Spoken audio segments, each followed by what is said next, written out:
काम करो ऐसा कि पहचान बन जाए, हर कदम ऐसे चलो कि निशान बन जाए। हेलो फ्रेंड्स, मैं रिंकी। कैसे हो आप सब? पिछली वीडियो में मैंने आपको ब्रायोफाइट्स के बारे में, उसके स्टेज के बारे में बताया था। फ्रेंड्स, जैसा कि आप जानते हैं, ब्रायोफाइट्स को एम्फीबियंस ऑफ प्लांट किंगडम कहते हैं, यानी यह लैंड और वाटर दोनों जगह रहता है। सिर्फ फर्टिलाइजेशन के लिए इसे पानी चाहिए। फ्रेंड्स, ये मॉइस्ट सैडी प्लेस, यानी जहाँ मॉइस्ट हो वहाँ ये ग्रो करते हैं। वॉल के ऊपर ग्रो करेंगे जहाँ मॉइस्ट हो, ट्री के ऊपर, रॉक्स के ऊपर ये ग्रो करते हैं। जहाँ पर मॉइस्ट और सैडी प्लेस हो वहाँ ये ब्रायोफाइट्स ग्रो करते हैं। फ्रेंड्स, जैसे कि मैंने पिछली वीडियो में कहा था कि ब्रायोफाइट्स जो है इसमें ट्रू रूट, स्टेम और लीव्स एब्सेंट होते हैं, यानी कि ये नॉन वैस्कुलर प्लांट्स है। फ्रेंड्स, पिछली वीडियो में मैंने आपको ब्रायोफाइट्स के बारे में, उसके स्टेज के बारे में बताया था, जैसे ये गैमेटोफाइट स्टेज और स्पोरोफाइट स्टेज। गैमेटोफाइट को मदर तथा स्पोरोफाइट को उसका चाइल्ड कहा था। इस लेक्चर में मैं आपको यह बताऊंगी कि गैमेटोफाइट्स के पार्ट्स तथा गैमेटोफाइट से स्पोरोफाइट कैसे बना तथा स्पोरोफाइट से स्पोर कैसे बने, यह बताऊंगी। फ्रेंड्स, गैमेटोफाइट से गैमीट प्रोड्यूस होता है और स्पोरोफाइट से स्पोर प्रोड्यूस होता है। तो यहाँ मैं ब्रायोफाइट्स के एग्जाम्पल मॉस को लूँगी, देन इसके एक एक पार्ट को एक्सप्लेन करूँगी।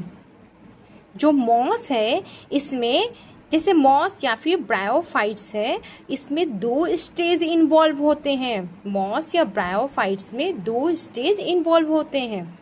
पहला गैमेटोफाइट स्टेज, यानी कि ये पहला क्या है, गैमेटोफाइट स्टेज। ये जो है ये हैप्लॉइड है, जो पूरा शाल दिखता है, यानी कि ये मेन प्लांट है। ये गैमेटोफाइट, ये मॉस का यानी ब्रायोफाइट्स का ये मेन प्लांट है। गैमेटोफाइट में ये जो है ऑरेंज कलर का जो स्ट्रक्चर दिख रहा है, ये गैमेटोफोर है, यानी कि इसे क्या कहते हैं, इसे गैमेटोफोर को मेन एक्सिस कहते हैं और इसी से राइजॉइड्स निकलते हैं। जो गैमेटोफोर है जिसे मेन एक्सिस कहते हैं, इसी एक्सिस से राइजॉइड्स निकलता है। और ये गैमेटोफोर कैसा है, ये सिलेंडर स्टेम्स, बियर लीव्स और सेक्स ऑर्गन इसके ऊपर रहते हैं। जैसे मैंने कहा, आप पिक्चर में देखो, ये गैमेटोफोर है। गैमेटोफोर से राइजॉइड्स निकलते हैं और गैमेटोफोर के ऊपर ये लिफ रहते हैं और लिफ के अंदर जो है ये इसमें सेक्स ऑर्गन है, यानी कि मेल गैमिट यहाँ बनता है और फीमेल गैमिट भी यही है। अब जैसे ये राइजॉइड्स हो गए, ये गैमेटोफाइट में गैमेटोफोर है। गैमेटोफोर के ऊपर राइजॉइड्स लगे होते हैं जो मल्टी सेलुलर है। अब देन लिप्स, ये लिप्स कहाँ है, तो गैमेटोफोर पर स्पाइरली चिपके हुए स्मॉल लिप्स होते हैं और इस लिप्स में मिड रिम नहीं होता। लिप्स के बाद एंथेरिडियम, मैंने एंथेरिडियम नहीं लिखा, लिप्स के अंदर एंथेरिडियम होता है। टॉप पर गोल डब्बे में, यहाँ टॉप है, यहाँ टॉप पे गोल डब्बे में एंथेरिडियम होता है। और एंथेरिडियम क्या है, ये मेल ऑर्गन होता है और क्या प्रोड्यूस करता है, स्पर्म, जो बाइफ्लैजिलेट, यानी कि स्पर्म में दो फ्लैजिला होते हैं जो स्विमिंग करने के लिए होते हैं। ये फ्लैजिला पानी में होता है, इसलिए ब्रायोफाइट्स के जो स्पर्म होते हैं वो मोस्टली बाईफ्लैजिलेट होते हैं और उस पे 2 फ्लैजिला लगा होता है।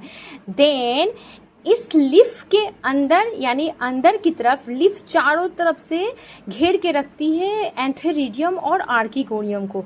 तो एंथेरिडियम ये मेल ऑर्गेन हुआ, आर्कीगोनियम ये फीमेल ऑर्गेन है। और फीमेल इसके वेंटर में, आर्कीगोनियम के वेंटर में एक एग होता है, ऐसा स्ट्रक्चर है, ये आर्कीगोनियम है और यहाँ एक एग रहता है यहाँ। और जो इसकी नेक है ये नैरो है, पतली है, और इसका नीचे वाला पार्ट जो इसे वेंटर कहते हैं। तो यहाँ पे एंथेरिडियम और आर्कीगोनियम रहते हैं लिप्स के अंदर, मतलब ये लिप से ढके हुए रहते हैं। फ्रेंड्स, आप ऐसे समझो कि एंथेरिडियम से बाईफ्लैजिलेट स्पर्म निकलता है। एंथेरिडियम से, यहाँ एंथेरिडियम होते हैं, तो एंथेरिडियम से बाईफ्लैजिलेट स्पर्म निकलता है जो स्विम करते हुए आर्कीगोनियम के वेंटर जहाँ एग है वहाँ जाता है और फर्टिलाइज्ड हो जाता है। फिर क्या होता है, जैसे मॉस के प्लांट में दोनों आर्कीगोनियम और एंथेरिडियम, आर्कीगोनियम फीमेल पार्ट और एंथेरिडियम मेल पार्ट है। तो एंथेरिडियम से स्पर्म निकला, पानी चाहिए, पानी में ऐसा होता है। फिर एंथेरिडियम से स्पर्म निकला, वो स्पर्म आर्कीगोनियम के वेंटर में जाता है और वहाँ फर्टिलाइज्ड हो जाता है। फिर क्या होता है, फिर फ्रेंड्स यहाँ जाइगोट बनते हैं। जाइगोट जो हैं ये सिंगल सेल के होते हैं और ये क्या करता है जाइगोट, फिर ये माइटोसिस कर मल्टी सेलुलर स्पोरोफाइट बनाता है। ये वाली स्ट्रक्चर ये फिर माइटोसिस के थ्रू मल्टी सेलुलर स्पोरोफाइट बनाता है। फ्रेंड्स, तो ये बताइए कि इस प्रकार ये गैमेटोफाइट हुए ना पेरेंट्स, ये गैमेटोफाइट हुआ ना पेरेंट्स, क्योंकि गैमेटोफाइट में एंथेरिडियम आर्कीगोनियम के एंथेरिडियम से स्पर्म निकला और स्पर्म जो है आर्कीगोनियम के पास किया, फर्टिलाइज किए, जाइगोट बना, जाइगोट के बाद फिर क्या हुआ, ये माइटोसिस के थ्रू ये स्पोरोफाइट बनाया। तो मैं ये कह रही हूँ कि गैमेटोफाइट हुए ना पेरेंट्स, देन स्पोरोफाइट उसका बेबी है ना। तो स्पोरोफाइट क्या हुआ, स्पोरोफाइट ये कैसा हुआ, ये डिप्लॉयड हुआ है ना। तो इस तरह फूट यहाँ फूट बनी, फूट मैंने लिखा नहीं है, फूट, सीटा और कैप्सूल ये क्या हुए, ये डिप्लॉयड हुए। तो स्पोरोफाइट्स के फ्रेंड्स 3 पार्ट हुए, फूट, सीटा और कैप्सूल। तो फ्रेंड्स फूट क्या है, यह इसका जो फुट है ये गैमेटोफाइट में धंसा होता है। यानी जो देखो जैसे यहाँ इसकी फुट है, तो ये फुट कहाँ है, ये गैमेटोफाइट है। तो गैमेटोफाइट्स के अंदर यानी कि गैमेटोफाइट यानी कि गैमेटोफोर है ना। तो ये गैमेटोफोर के अंदर इसका फुट जो है, स्पोरोफाइट का जो फुट जो है, ये गैमेटोफाइट यानी गैमेटोफोर के अंदर धंसा होता है, जो गैमेटोफाइट से खाना लेता है, यानी टोटली पैरासाइट। यानी ये चाइल्ड हुआ ना, ये चाइल्ड हुआ, ये बच्चा हुआ और ये इसकी मम्मा हुई यानी पेरेंट्स हुए। तो पेरेंट्स का क्या काम है, अपने बच्चों का ख्याल रखना। तो यहाँ गैमेटोफाइट भी यही करता है, ये इसको पोषण प्रोवाइड करता है, ये इसको पोषण देता है, स्पोरोफाइट का ख्याल रखना है। फ्रेंड्स, तो अब ये फूट हुआ, फूट के बाद क्या आता है, सीटा। ये सीटा भी डिप्लॉयड है, फूट भी डिप्लॉयड, सीटा भी डिप्लॉयड। तो ये फूट के ऊपर लंबी डंडी जैसी सीटा कहलाती है। सीटा के ऊपर सबसे ऊपर गोल झुका हुआ डब्बा, ये क्या कहलाता है, यही तो कैप्सूल है, ये कैप्सूल है। फ्रेंड्स, अब मैं कैप्सूल के बारे में, कैप्सूल का इंटरनल स्ट्रक्चर मैं आपको बताऊंगी कि कैप्सूल में 4 पार्ट्स होते हैं।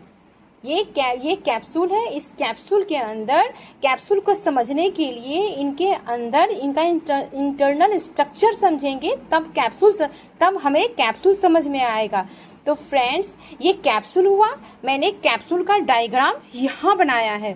फ्रेंड्स, आप देखो तो कैप्सूल में सबसे ऊपर जो आता है ओपर्कुलम, यानी कि ओपर्कुलम ये क्या है? ये एक तरह से लिड है या कैप है, यानी कैप्सूल का ढक्कन। जैसे ये कैप्सूल है तो कैप्सूल के सबसे ऊपर यानी इस वाले पार्ट पर लिड या ढक्कन, जो कैप्सूल का ढक्कन है, यही तो इसका ओपर्कुलम है ना। तो जैसे कि फ्रेंड्स, जैसे कि स्पोर जो मैच्योर हो जाते हैं, यानी कि स्पोर जब पक जाते हैं तो ये कैप ऑटोमेटिक गिर जाता है और स्पोर्स बाहर निकल आते हैं। फ्रेंड्स, अब तो ये सबसे ऊपर जैसे मैंने बोला कि ये क्या है? ओपर्कुलम। ओपर्कुलम के जस्ट नीचे पेरिस्टोम टिथ आएगा। क्या आएगा? ओपर्कुलम के जस्ट नीचे पेरिस्टोम टिथ आएगा, यानी रिंग ऑफ टिथ बेलो ओपर्कुलम। ये टिथ फ्रेंड्स बहुत छोटे छोटे होते हैं। ये टिथ है, ये पेरिस्टोम टिथ कैसे होते हैं? बहुत छोटे छोटे होते हैं और पीले कलर के होते हैं, येलो कलर के होते हैं, है ना। तो होता क्या है, जैसे कि फ्रेंड्स आप इमेजिन कीजिए कि बारिश हो रही है या हवा में, जब ये पेरिस्टोम के टिथ हिलते हैं, है ना, जब बारिश हो रही है या हवा आ रही है तो ये पेरिस्टोम के टिथ हिलते हैं। जब ये हिलेंगे तो अंदर का जो स्पोर्स होगा ये धीरे धीरे बाहर निकलते हैं, है ना। एक साथ ये स्पोर्स बाहर नहीं निकलते, ये जब टिथ मूव करते हैं तो ये स्पोर्स बाहर निकलते हैं। फ्रेंड्स, तो इस तरह से ये सबसे ऊपर ओपर्कुलम, उसके नीचे पेरिस्टोम टिथ, देन उसके नीचे ये कोल्यूमेला। कोल्यूमेला क्या करता है? ये जो कैप्सूल है ना, इस कैप्सूल को ना मतलब सपोर्ट प्रदान करता है। जैसे हमारी बॉडी में जो बोन है वो क्या करता है? हमें खड़े रहने में, हमें चलने में मदद करता है। ठीक वैसे ही ये जो है कोल्यूमेला, ये ना इसको मुड़ने से, ये जो कैप्सूल है इसको मुड़ने से ये बचाता है। कोल्यूमेला यानी हड्डी का, स्केलेटन का काम करता है ये कोल्यूमेला।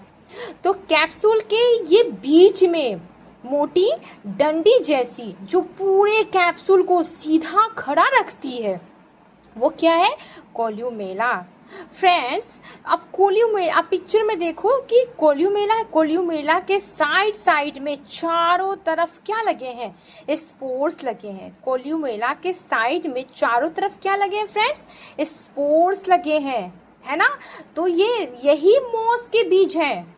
मॉस के यही बीज हैं जो क्या होते हैं? जो हैप्लॉइड होते हैं। फ्रेंड्स, ये स्पोर्स हैप्लॉइड कैसे हुआ, आइए समझते हैं। जैसे मैंने कहा कि मॉस के कैप्सूल के अंदर मौजूद डिप्लॉइड कोशिकाएं मियोसिस के द्वारा हैप्लॉइड स्पोर्स बनाती है। यानी जैसे मैंने कहा कि ये फूड, सीटा और कैप्सूल, ये तीनों क्या है? डिप्लॉइड हुए। तो इनके अंदर जो सेल्स हैं, जो कोशिकाएं हैं, वो क्या है? वो भी डिप्लॉइड है। तो मियोसिस के थ्रू ये जो मतलब कैप्सूल के अंदर जो सेल्स हैं, मियोसिस के थ्रू ये क्या करेंगे? ये स्पोर्स बनाएंगे, स्पोर्स प्रोड्यूस करेंगे। फ्रेंड्स, जैसे कि जब इसका कैप्सूल जो है ये पक कर मतलब मैच्योर हो गया, जब पक कर फटता है तो यही हैप्लॉइड स्पोर्स जो है, हैप्लॉइड स्पोर्स हवा में बिखर जाते हैं, हवा में उड़ जाते हैं। फिर स्पोर्स नमी वाली जगह पर, जहाँ पे नमी हो, सैडी प्लेस हो, वहाँ ये गिर जाते हैं और गिरकर ये स्पोर्स जो है ये जर्मिनेट होने लगते हैं। जर्मिनेट के बाद स्पोर्स में हरे धागे जैसी संरचनाएं निकलती है जिसे प्रोटोनीमा कहते हैं। मैंने कहा कि फूड, सीटा और कैप्सूल ये मॉस के डिप्लॉयड है, ये डिप्लॉयड होते हैं। तो इनके अंदर जो सेल्स है वो भी डिप्लॉयड है। सेल्स जो है ये क्या करती है, इसके अंदर जो सेल्स हैं ये मियोसिस के थ्रू स्पोर्स बनाते हैं, और जैसे ही कैप्सूल जो है ये पक कर फटता है तो ये स्पोर्स जो है हवा में बिखर जाते हैं। स्पोर्स हैप्लॉयड है।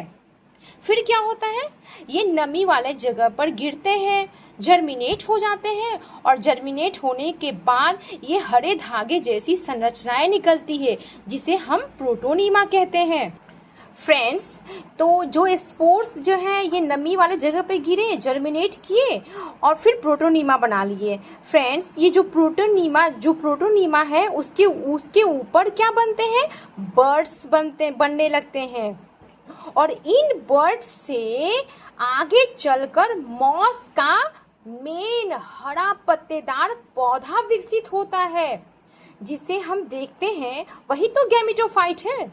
फिर क्या होता है, गैमेटोफाइट होते हैं, वही जो आगे विकसित होता है और गैमेटोफाइट बनाता है। फिर से कह रही हूँ, जैसे प्रोटोनीमा बना, जैसे स्पोर्स क्या हुआ, सैडी प्लेस पे गिर गए, है ना, जहाँ पे नमी है वहाँ गिर गए, वो जर्मिनेट हुए। जर्मिनेट होने के बाद धागे जैसा स्ट्रक्चर डेवलप, संरचनाएं बनती है जिसे प्रोटोनीमा कहते हैं।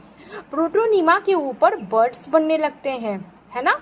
तो ये बर्ड्स जो है आगे चलकर मॉस का मेन हरा पत्तेदार पौधा विकसित करता है जिससे हम आमतौर पर देखते हैं, जो गैमेटोफाइट है ना।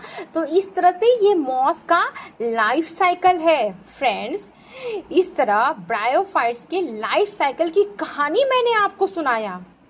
उम्मीद करती हूँ कि आप सब समझ गए होंगे।